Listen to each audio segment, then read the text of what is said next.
Hey, everybody, glad you could join us this afternoon as we wrap up our study on goals. And this week, we looked at spiritual goals, share with our students in areas of, of family, of emotions, of education. And this week is spiritual.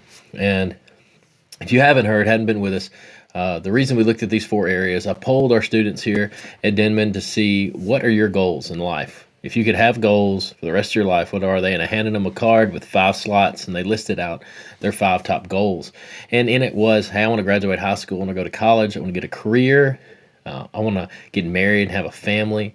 Then we had some like, hey, I don't want to be a slave to anxiety or depression. I don't want to be feel these feelings of sadness all the time, or even some, hey, I want to read my Bible more, I want to go on a mission trip, I want to pray more. All these great areas, and as a pastor, we love to hear these things. And so this week we looked at spiritual goals and what those are. And like I already mentioned, reading our Bible, praying, going on mission trips, serving our church well in different areas, and how we can do that. And these are great goals, and they can bring glory to the Lord if they're truly as our desire.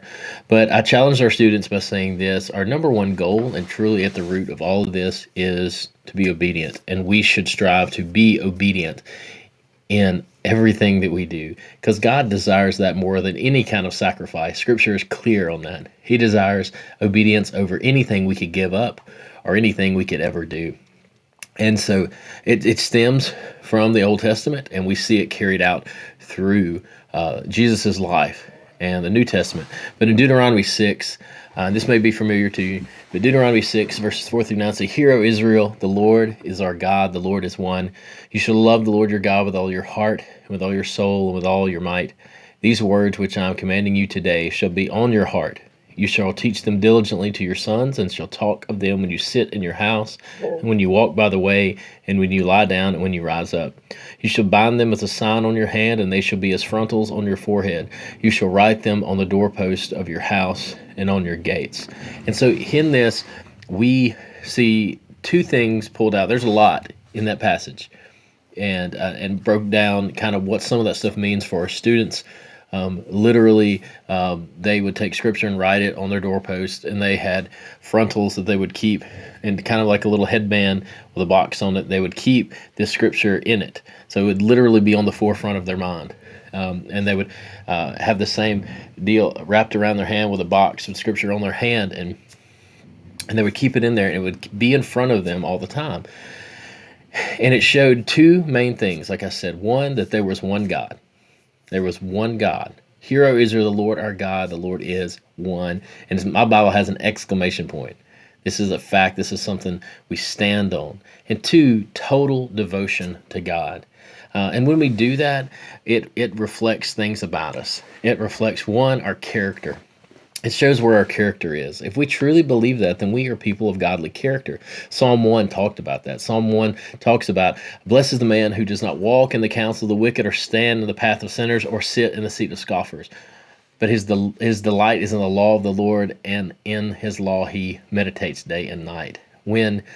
That, when our desire is to please God and to follow after him, he transforms our heart and develops our character into that of one that's reflective of Jesus. And that's the same character that Psalm 1 talks about.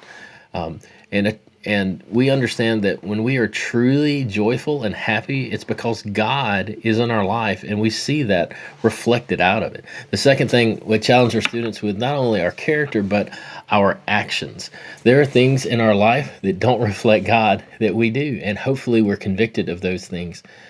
But James tells us in chapter 1, it says, "But prove ourselves doers of the word." So we're not just reading the word together. We're not just being encouraged by other believers and hearing it taught, and forget what we hear and continue out life.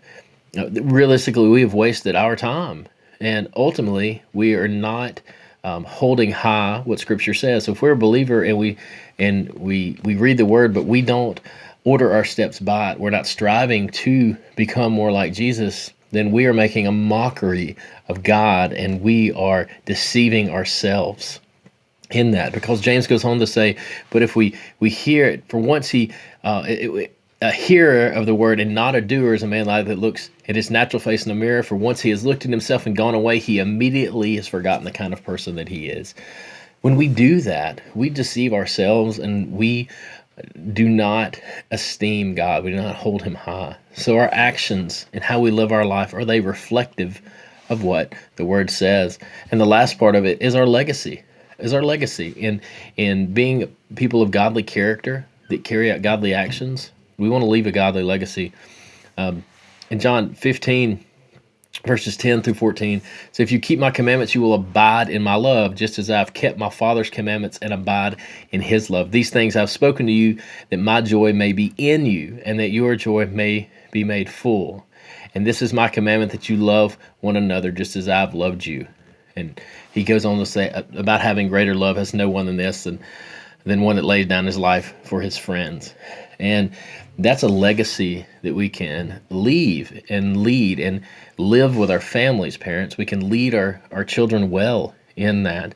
That do they see that in us? Do they see us reflecting Jesus? They see it in our obedience.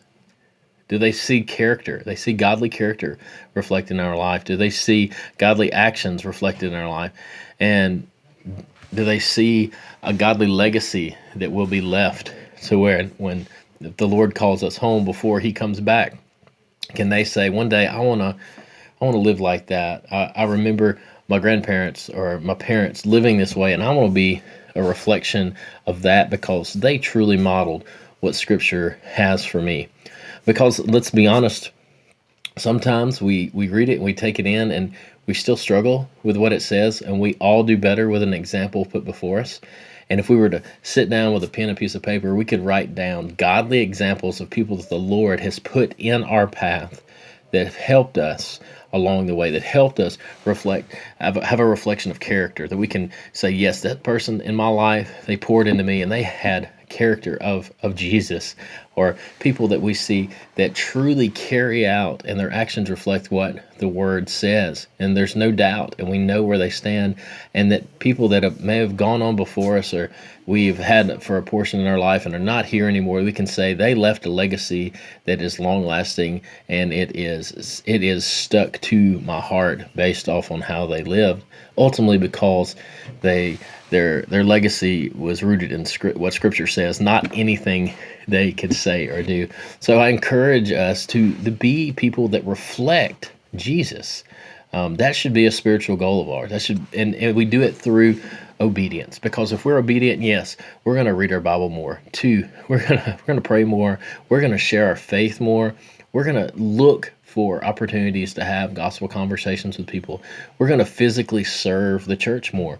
We're going to be those people that grow up and I say grow up, but we're those people that are known for, when they walk through the doors of your church, they're like, oh yeah, I know you. I see you every week. You are faithful to be a greeter. You're faithful to sing in the choir. You're faithful to teach Sunday school.